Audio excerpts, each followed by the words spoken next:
Class is in session. College basketball hitting the book show Tuesday, November 11th. Ian Cameron and Connor Mack with you, ready to break down a Tuesday in college basketball. A very good slate. That's why we picked Tuesday as the day to do the show this week. Once again, a pretty good slate, some solid games on tap. Shout out to everybody tuning in. Matt Hickey, I love that comment from him in the YouTube chat. Who else is ready to make 100-plus units over the next couple months, tailing Ian and Connor? We hope so. From your lips to God's ears, as they say. Hey, let's hope for it. I like that. But I think everything will goes into more here once we get out of November, I think, college basketball. It's just consistently doing this, Babano, it's just more and more disappointing to me starting. I just want to see more. I don't know. Maybe not for you, but God, more and more every year. I love to wait, especially like December, and then get going and rolling. But that's just me. I don't know about you. Yeah, no doubt. I mean, it's for me. I actually find I get off to good starts because you put in a lot of work and time and reading and all this stuff. Yeah.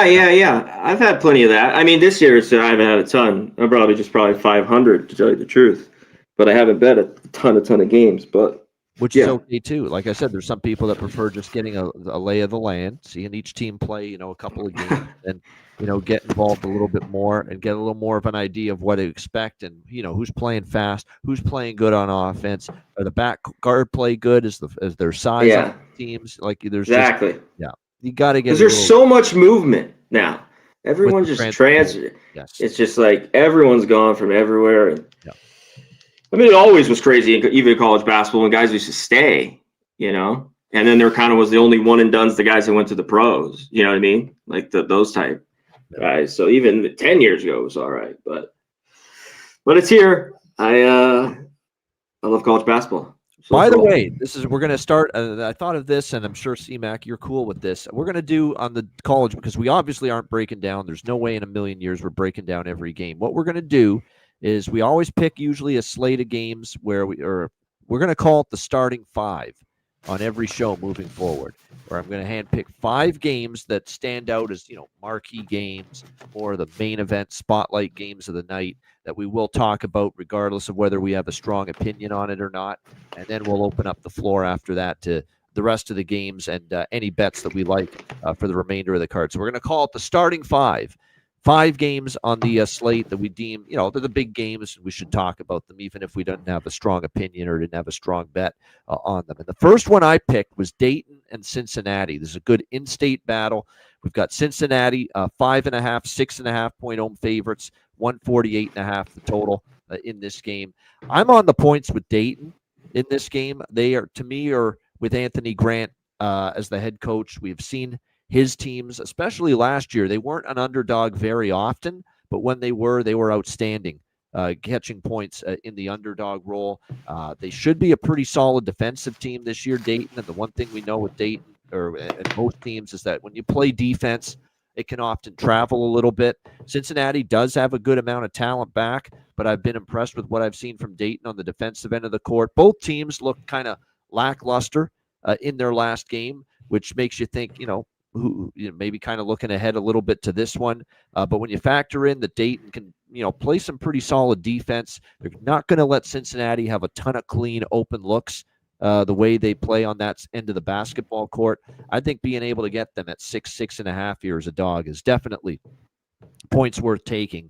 Probably lean a little bit to the under there in that game. But C-Mac, do you have any strong opinion or any thoughts there, Dayton and Cincy?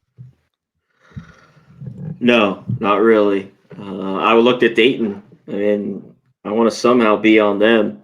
We've talked about for a long time the Cincinnati team at times been a little bit better, but they've been a bad free throw shooting team. Just laying points consistently. It's been a little bit of a grind for a team that hasn't been really great offensively, that leans on their defense a little bit too. So, and this is a little bit of a rivalry here. Dayton, I'd be on the points. Flat out, I take the points. Points or nothing. Shout out to Saturated, my man. Appreciate you. One of our favorites. Yeah, just saw him in the chat and on our NBA show, NBA OG Crew betting show with Ski, Dutch, and Wham. He's a frequent daily viewer of that. Good to see him in our chat. And a member. Become a member. Just like follow Saturated's lead and become a member here of the Hitting the Books YouTube channel, because as a member of the YouTube channel, you also They're going to have access to our show tomorrow and Friday, every Wednesday, every Friday. Members-only editions of the Hit Sports Show coming your way both tomorrow and Friday. So shout out to anyone that becomes, and Nuke Worker, of course, one of our favorites as well. Shout out to Nuke Worker as well. Okay. Two of our favorites. Like, these are not just two viewers; these are two pillars Yes. of the content that we have done all these years, following us and supporting us every step of the way. So we appreciate it guys. very much. Appreciate you guys. All right, our second game for the starting five. I decided to pick this one. This is a pretty good game. It's probably the game of the night, one of Kentucky and Louisville. It's obviously an in-state battle here. We've got Louisville, 5.5, 6-point home favorites, 173.5 the total. I like the over, but everybody does. That's the problem. It should be high scoring. Both teams are going to play fast. There's no question. The two coaches, Kelsey and obviously Mark Pope. When you look at this Kentucky team, they're a very good team as far as inside-outside scoring balance. Louisville, obviously, looking to push, and I think should be able to get their share of points as well. Both teams, certainly in transition, have the opportunity to kind of get you. We've seen series history be high-scoring. The last two meetings with Kentucky versus Louisville, hell, we got 178 last year in the game between these two teams. Kentucky winning 93-85 last December. 178 as far as total points. So when this opened 166.5, 167, I thought, you know what? You could make a damn good case this should be in the 170s. So I agree with the move up in the total. I like the Wildcats here, +6. It is revenge for Louisville because they lost last year, but I like this Kentucky team quite a bit. Louisville's going to be really good too, but I think it's a close one. The Kentucky getting the points is the way I would go as far as the side in this one. C-Mac, what do you think here? ESPN has this one, Kentucky, Louisville. Yeah, I mean, this is 3.5. This goes to 6.5 even. Fuck, I don't buy it. I don't buy Louisville. I just think these teams are too similar as well. I mean, we saw the turnaround a little bit with Louisville last year, and from how kind of bad it was the few years before that. But they're both going to play fast, like you talked about. Push the pace. Talk about some teams not playing defense. We're talking in the back. Kind of makes me go crazy. I know you love overs, so which I do if you have my money on it. But yeah, up and down, up and down. This should be right around that total, I think. But I had to say, when these teams play all the time, Kentucky normally beats them. I mean, Louisville's won a couple in the last 10 to 12 meetings. By 2 points, won by 3 points here? Yep. It was a few years ago, 2020. Louisville won 62-59. Usually good games. I worry about Kentucky a little bit, their defense and kind of how they play here. But this is just, I'm shocked it's moved this much to Louisville. There's a lot of love for them here. There is a lot of love. Now, they got Pryor, I should point out as well, just back against Jackson State. This is a guy that's missed over about a year. He got injured early in the season in the battle for Atlantis last year. And he's certainly going to help to stabilize that backcourt for Louisville, no question about that. But I think you could say the same thing about Louisville. I know Kentucky, defensively there's question marks too. One thing too to note with Kentucky is, they're a pretty good balanced team. And they are a team that's going to be able to also, I think, not only score from 3-point range outside, but be able to maybe do some damage inside. And I think that could be where they have a little bit of an advantage over Louisville. I think Louisville's got to prove to me that front court can match what Kentucky can throw at them. So, like I said, I think Kentucky plus the points over the total. I like both of those as far as this game. I get it. Plenty of talent on this court. No, it should be a great game, no doubt. I already gave Saturated because he gave a big dono on the NBA show, and he asked me to give analysis on this game, and I did. But I'm going to just quickly reiterate it here. Texas Tech and Illinois, this is clearly one of the bigger games tonight. This is the third game of our starting five here on this edition of Hitting the Books. We've got Illinois 4-point favorites here in this matchup, the total sitting at 168. Again, this is another one where I get why it's being bet over the total. When you look at Illinois, certainly under Brad Underwood, we know what we're going to get. We're going to get transition basketball. We're going to get pace. We're going to get certainly a lot of that. We've seen it so far from Illinois. I think what's interesting about Texas Tech is here's another example of a team playing faster than they have in the past. And that is, again, what we're seeing here with the Texas Tech Red Raiders. Their possessions per game numbers have gone up early in the season. and this is happening a lot, certainly with a lot of teams throughout the college basketball world here early in the season. But same thing here for Texas Tech, looking to get up and down the basketball court a little bit more, even though Grant McCasland, the head coach, is a guy that usually, wants to play a little bit slower and rely more on that half-court style and defense. And yet here's Texas Tech running and gunning more than they have. So you understand why the total's gone up here, 168. I don't know if I'd bet it now with the total being where it is at 168. As far as the side goes, we're talking about a little bit of a rejigged Illinois roster. And I know they looked pretty good in their first couple games. But again, you have to treat those kind of like exhibition games. It's not like you were overly tested, Illinois, in those first couple matchups they played. This team 113 points, both games. Yeah, no doubt. But now you're playing a Texas Tech team that certainly, from an athleticism standpoint, size perspective, going to really be a tall order and a test here for Illinois compared to obviously Florida, Gulf Coast, and Jackson State. The first two opponents here for this Illinois team. I think one thing you also factor in here going into this one is just how impressive JT Toppin, should be this year for them. And he made his season debut the other night, and he didn't look one bit out of place for the Red Raiders. 31 points in that game. Like I said, it'll be interesting to see how this plays out. But like I said, I think Texas Tech will be a handful, in my opinion, here for this Illinois team. I like Christian Anderson as well at the backcourt for Texas Tech. This guy has been a walking bucket here early in the season for Texas Tech. They've also got a little bit more perimeter firepower than we've seen from the last year or two, I think, for Tech. So I think they're going to be able to be a little bit of a better three-point shooting team this year as well. So I took the +4 here with Texas Tech. I think this is going to be a great game to watch. I mean, I think, would Illinois winning shock me? No, absolutely not. But I just think the idea of getting 4 in what could easily be a 1 or 2 possession game down the stretch is appealing to me. CMAC, what do you think here, Texas Tech, Illinois? Yeah, it's like maybe 2 with these totals. It's like you got to get past all these early games. Maybe get to conference, as we always talk about, till maybe a little bit slowing down. Who knows? Texas Tech, another just over team dating back to last year to end the year, ripped off a bunch of overs. I was a little bit worried. I mean, I think they have enough talent because we talked about this, I think, even last week with Toppin. How good he is. I mean, that Anderson kid could be pretty good shooting the ball, guard that they have. And on the other side, Illinois. I mean, I want to see more. I mean, you talked about just some easy wins. They're here at home. They got a few guards that I was watching in those games. Boswell, Wagler. They can have some big games. Yep. So, yeah, I have nothing here. This is just watch. Yeah, watch and see. No bet for me here. No, there's no doubt. Merkovich, like I said, we'll have to watch for him. He's praises of him. He is certainly a physical specimen, without question, for Illinois, no doubt. Like I said, you mentioned it with Kyle and Boswell. They've got their usual array of scores that can make a difference, can make shots for them. Hummerchitz, Ben Hummerchitz, definitely coming back as well. 15 points he's averaging. So, like I said, Illinois. Two good teams, like I said. But I just like the idea of a defensive-minded squad like the Tech with McCasland. This is no slight on Underwood, because Underwood's a pretty good coach. Did a good job at Stephen F. Austin's. Done a good job here at Illinois, no doubt. Good enough.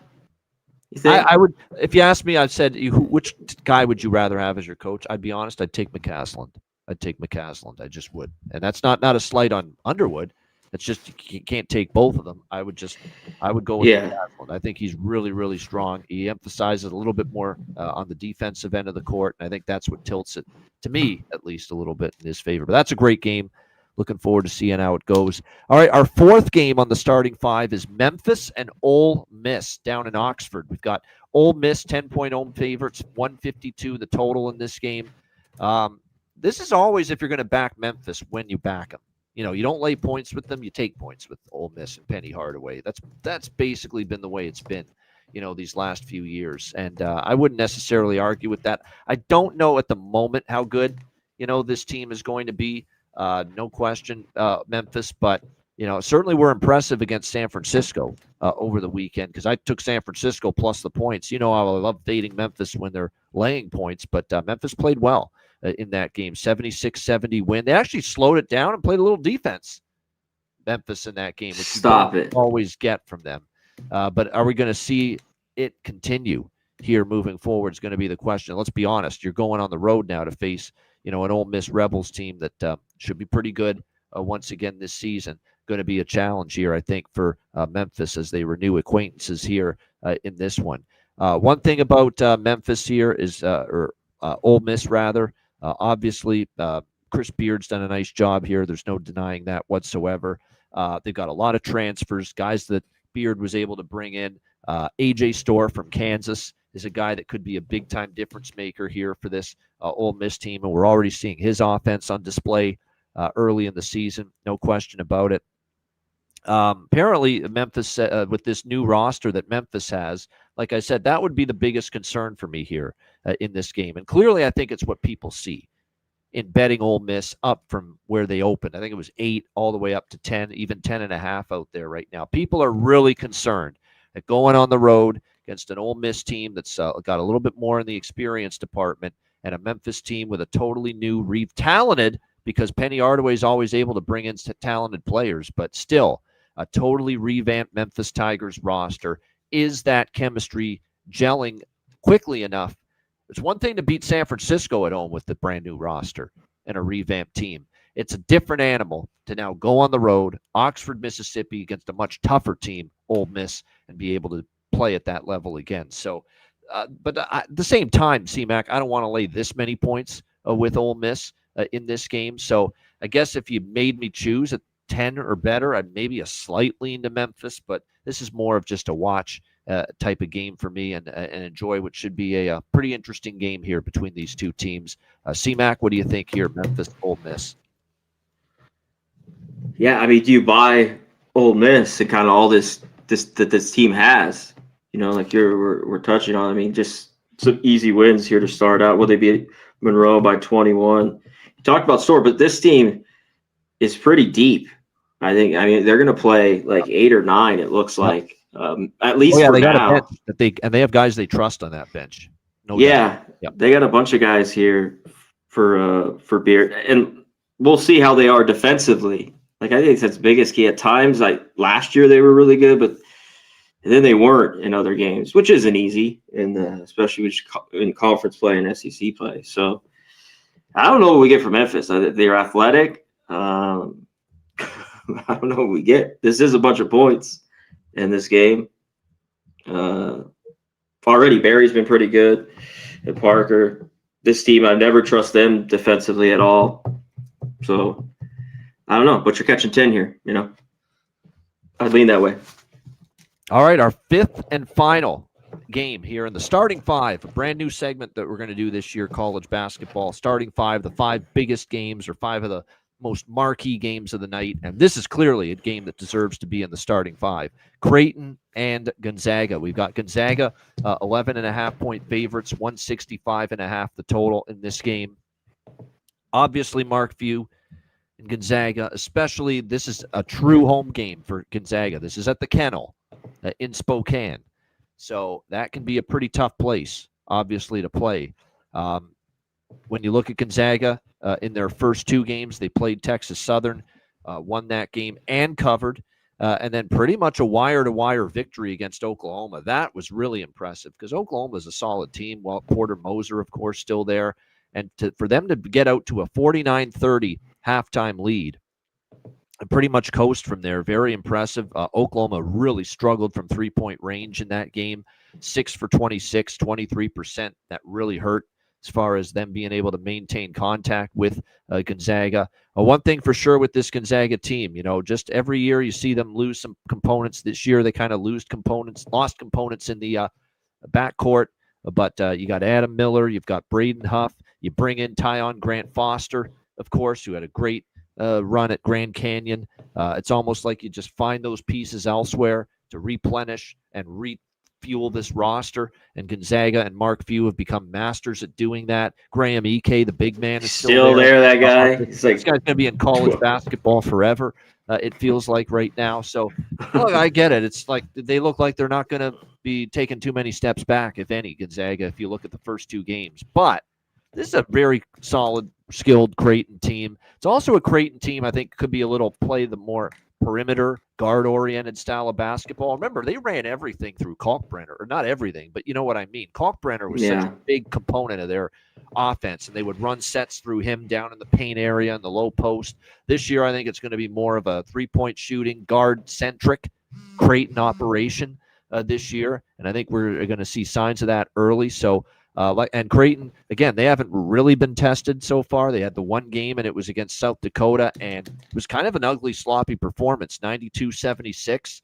They really did not sniff a point spread cover, laying 29.5. They really didn't get close to that. So I think some people see that and think, hey, this team's just primed to get bombed here by this Gonzaga team that's already faced a pretty solid, capable, quality opponent in Oklahoma and beat them pillar to post, start to finish. So let's lay 11.5 here with Gonzaga. I'm stopping just a little bit short of that because the one thing I think Creighton can do, score the basketball. I think they are going to be a little bit vulnerable defensively early in the season. We kind of saw that in the game against South Dakota, where they were giving up, some buckets there at that end of the court.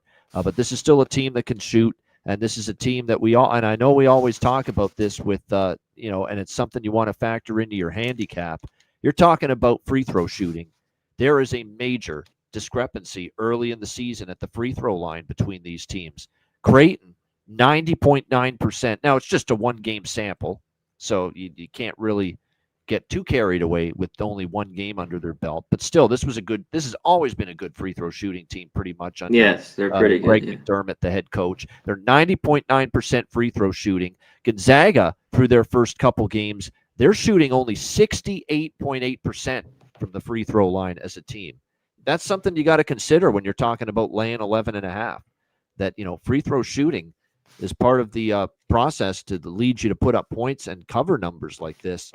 And Creighton has a sizable advantage as far as their free throw shooting percentage is concerned. So mild lean to Creighton. I just think the number's gotten a little bit too high on the Gonzaga side, just based on the Oklahoma win, as impressive as it was. And keep in mind, again, the Creighton advantage at the free throw line is something you don't want to lose sight of. So I lean Creighton. Obviously, this is another one where it should be a lot of points. Both teams are going to push pace, no doubt. But 165.5 is not what it was. So if you're betting over now, you're not getting the number you could have, as this opened at 161.5. CMAC, what do you think here? This is a good one in the late night hours. Creighton, Gonzaga. Shout out to our guy, Jay Peasy. My guy. Dodgers. For the dono. Appreciate it. Yep. $5 dono. Yep. Okay, Jay Peasy. Yeah, I'm going to wait here. I just think it's early for this Creighton team to kind of figure out their offense. Do you want to take them here? It's almost like, I think they could maybe cover this number, especially if they're hot from three. Yeah. I mean, you talked about the free throws as well. And they have a bunch of guys that are going to shoot them, in this lineup. So Graves, all these guys, McAndrew, they still have Freeman here, a few others. So I can't do it. I want to look to them as the year goes on a little bit. I think they get better and better as they kind of find their way in this offense. And do I trust them defensively? No. I mean, they just gave up 76 to South Dakota. Yes, and South Dakota scored way too frequently and way too easily. And maybe we should heed this, because there was this one quote I saw out of Greg McDermott. And that's a big reason why. As much as I'm tempted to take the points, I don't really love it. I am worried about this matchup and going, all the way to the Pacific Northwest. But when the coach comes out and says we have a lot of work to do with this team, obviously that's not what you want to hear going on the road against Gonzaga. Yeah, definitely not. No. And this team, I think, is pretty loaded, this Gonzaga team, with a bunch of talent. So, yeah, line's right. I will be watching it, and fuck it. Yeah, if I find something live, I'll be all over it, late night here. My favorite West Coast late night basketball.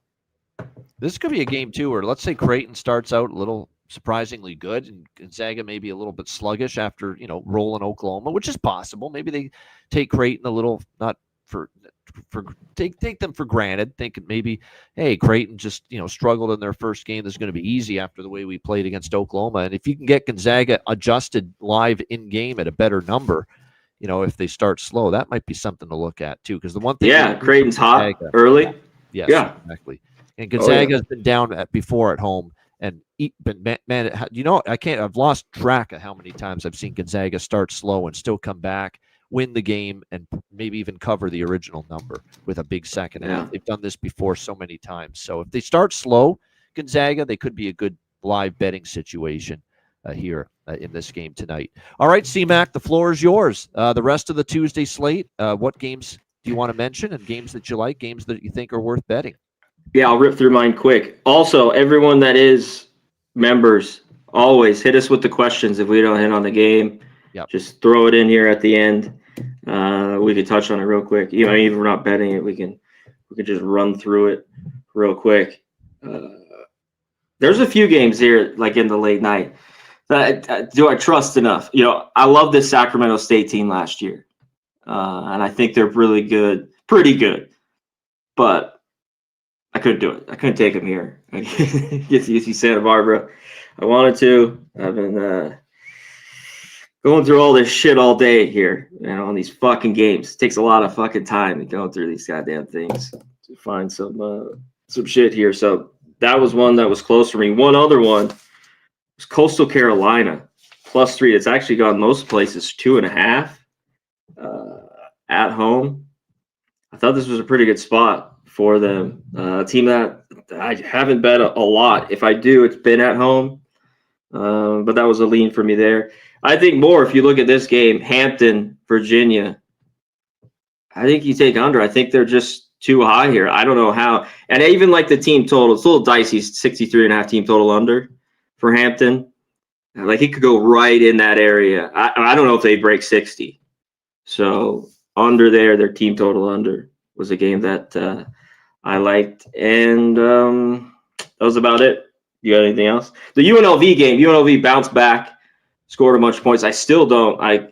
I want to see this UNLV team more because I don't know how good they are. But Montana hasn't looked great early in their couple games because this is kind of I think they could hang a little bit with UNLV.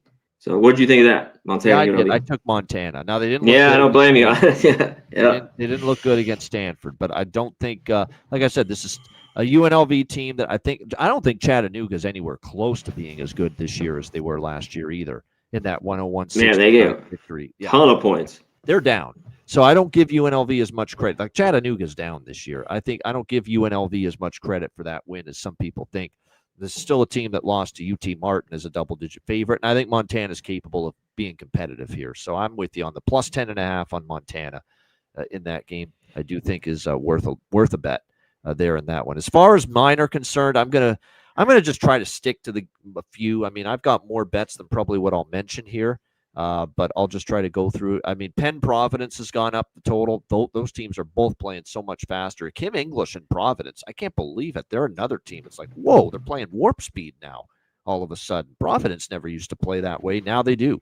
So, like I said, I think that one's an over that I like. I laid Clemson. Clemson looks very impressive early on. I think they might be able to drill Morehead State. I took Florida State plus the points against Florida. The over as well, but the over now is 180.5, big number. But Florida 0-2 against the spread. The point spread tax is in full effect for the defending champions. They haven't covered a number yet. Florida State's playing a lot faster with Luke Laux, the new head coach. I think they have the chance to stay inside a big number like that against Florida State. Florida State's a team that's still Florida, I should say, still a very formidable team in the front court. They brought back so much of their size down low, but that backcourt is starting over for Florida. And they've run into, they could run into some turnover issues based on the way, Florida State gets that ball pressure going. So Florida State plus the points, it's just a big number. I think they can hang inside it. I do it like that over. And I like, my big 5 rivalry games in the Philadelphia area. Yeah. I always like taking the dog in those games. And I did that there. I like LaSalle +7 against Temple. I think, and LaSalle's covered both of their games so far this year. I think the Explorers, actually, the arrow might be pointing up on them. You look at the last 2 meetings, LaSalle and Temple. 2 years ago, Temple won by 6 in overtime. It was 7, I should say, in overtime. It was a very close game. And then LaSalle beat them last yead-to-head. So Temple's had their hands full with LaSalle each of the last 2 years. So I like LaSalle. They're getting 6.5, 7 in that game. Couple more. I laid it with DePaul. DePaul looks like they could be pretty finally a little bit better this year, and I definitely think that Buffalo is a team that probably is not going to be that great, that spectacular in the MAC, up and down. Obviously, have fallen off a little bit since 3 years ago. I think DePaul's got the chance to maybe run away with that one, so I laid the 19 there with the Blue Demons. I think a very live dog, not only to cover as double-digit dogs tonight, but maybe even win outright. I've been so impressed. Now, again, this is going to be a little bit tougher opponent now, but I really like what I see the potential for Murray State. And Murray State's getting 10.5 against SMU. They're playing a lot quicker under Ryan Miller. They've got inside-outside scoring balance. They're, again, all over the basketball. They pressure you as well, every inch of the basketball court. And one thing Andy Enfield has said, going back to before the season started, about his SMU Mustangs team is how young they were, how inexperienced they were, how it's going to take time for SMU to become the team they want to be. I'm going to put that to the test here, that Murray State can go to Dallas there and hang tough in that game. So I'm on the Racers. I've been on the over in both Murray State games as well this year, noting how much faster they were going to play. So the over I'm on as well, but I like the side even more in that game against SMU. I'm taking the plus 10.5 there with Murray State to make it a competitive game against SMU in that one.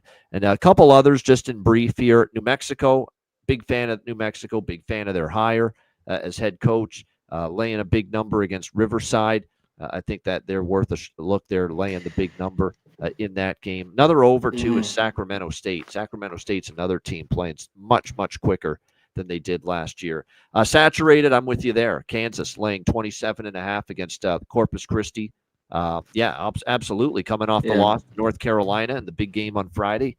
That Peterson kid, Darren Peterson, man, he's going to be something special for Kansas. I mean, I know it was in a losing cause, but I was very impressed at what I saw from him in that first game with the Jayhawks the other night. And like I said, he's going to be a player to watch throughout the season. It feels like it's a good bounce back spot for Kansas to lay the number there in that game. So that one I definitely like. I think Nick Alvento had a question in the, Navy. I took Navy plus 11.5 against Penn State. Navy, we talked about this, I think, just previously, that returning production and returning minutes, they're right there among the top teams in college basketball as far as experience coming back. And Penn State is starting kind of over. Mike Rhodes has talked about how young they were and new faces, new players, and it's going to take time to gel. And I think Navy, even though, a little bit of a concern about, on the road against a team that might have an athleticism advantage over you, Navy will play their asses off because they're coming off a bad game against Yale, but Yale's very good. Before you overreact to Navy getting blown out by Yale, Yale's going to be very good this year. I think Penn State's got enough concerns, especially with who's going to handle the basketball for them, that Navy can stay inside that number. So I like Navy plus 11.5. And don't forget what today is, guys. Remembrance Day in Canada, Veterans Day in the U.S. You would think a team like Navy, hey, you're going to play with a little extra emotion here, taking the court tonight for Veterans Day against Penn State. So I like Navy to hang around plus 11.5 there. Yeah, I looked at there are some massive lines. I don't mind the New Mexico. I had them last week. They just got the cover for me. Like, I don't know, a point or two there.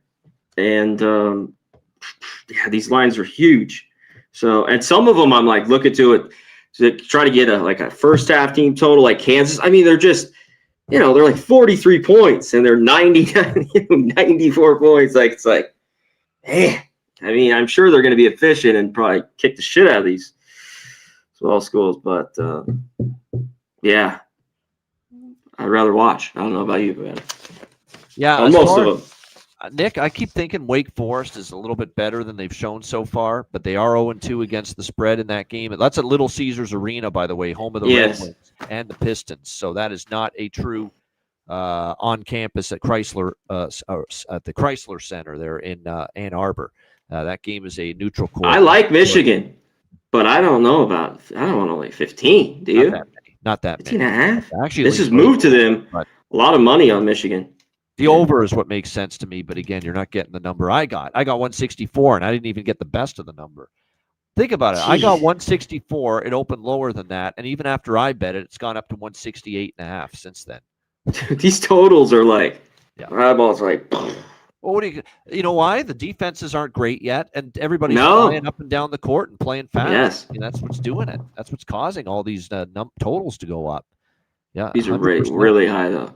Yeah, it is. They are. I can't wait for a little bit of defense, a little missed shot action. Yeah, let's run the shot clock a little bit, too, will you please? I mean, we're waiting for some of that, too. All right. Anything in the added board? I took Central Connecticut against Boston. Is Boston College really good enough to be laying 18? And Central Connecticut was one of the better teams in the NEC conference last year. They could actually cover that number, maybe. I think it's too many points for Boston College. They just don't do anything well enough. They don't do nothing well enough. They don't, defensively that comes and goes for them.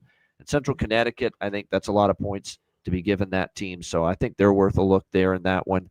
What else did I was looking at? Yeah, kind of a Radford spot maybe against North Carolina, just a little bit off the big win against Kansas. So Radford Highlanders plus 20.5 sprinkled on that. I like this Bucknell Bison team, and I don't know if Princeton is a vintage Princeton this year. So the Bucknell Bison, they're getting 5.5 against Princeton. I took a dabble on that as well. I laid it with High Point against Jacksonville.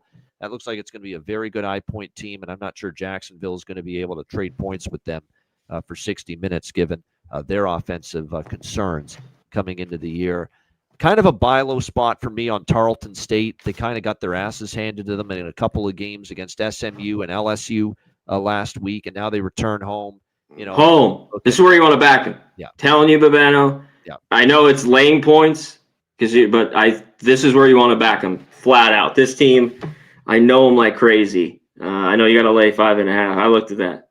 Yeah, I do like it. Like I said, it's not one of my biggest bets of the night, but I took minus 4.5 there with Tarleton State against Merrimack as they return home for that one. Queens in the over against Duquesne. I think that could be a few too many points. I think Queens is going to be a nice little underdog this year.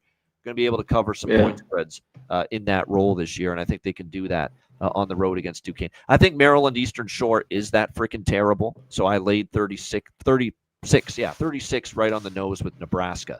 Against Maryland Eastern Shore. I think that could be an absolute bludgeoning by the Cornhuskers there in that game. And the last one I will give you, it's the last game on the added board, Austin P. Wyoming. Wyoming, I mean, no wonder C-Mac's frustrated. Wyoming, we could always count on them to be a little bit of a slow-paced, defensive-minded team, and now they're up and down the court too. Like their pace numbers, it's ridiculous. Let me throw this at you because I like the over there, Austin P. And Wyoming. Wyoming last year, do you know how many possessions per game they played? 67.2. Do you know how many possessions per game they're playing so far this year? 85. 85 on 18 possessions per game more increase for Wyoming this year. I mean, that's insanity. 18 possessions more per game on average. Wow. Another team that's just trying to score as early in the shot clock as they possibly can. And we've seen it play out that way with Wyoming. The pace numbers and suddenly their game's starting to feature many more points. So, yeah, I took that one. 154.5 is the current number there with over in Austin P. and Wyoming. So there you go. Beautiful. Shout out to everyone in the chat before we wrap it up and give you best bets. Tony the Tiger Hunter, Saturated, Nuke Worker. Appreciate all of you. Team Moss 7, Plug Boy 8339, Nick Alvento, Les Man, Andrew G. We thank everyone for joining us here. All Distraction, Good DZ4HK, Jorge Herrera, Steven Jackson, Matt Hickey. Thank you very much for joining us here on this college basketball Hitting the Book show.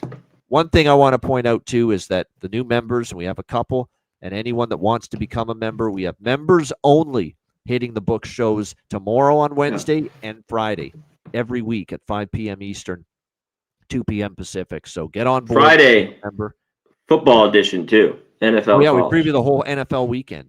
Give you all our NFL looks for Sunday and Monday night as well on the Friday show. So that's definitely one you don't want to miss. So Wednesdays and Fridays, members only Hitting the Book shows for our YouTube channel members. So 5 p.m. Eastern, 2 p.m. Pacific, both Wednesday and Friday. All right, C-Mac, let's get this wrap this thing up and wrap it up as always with best bets. C-Mac? What do you got for your Tuesday best bet? My best bet, I already took it. I took Kentucky plus 6.5. I think this team's good enough to be in this game. Maybe even win it, but I'll take the 6.5. Kentucky. I'm going with an underdog too. Murray State plus 10, actually plus 11 is out there. Racers. Still, a couple books. The Racers. I think we're going to race to a point spread cover at SMU. I'm going to believe what Andy Enfield's saying. His team's going to need some time. They haven't covered a point spread yet. Murray State's looked really good, and I think they've got enough in them to make a competitive game on the road tonight. So Murray State plus 11 against SMU for my best bet for this Tuesday. Also, by the way, I got a 7. I'm on the island. I don't think anyone wants Kent State, but I'm on them. Everyone likes Akron. Fuck them. Give me the 7.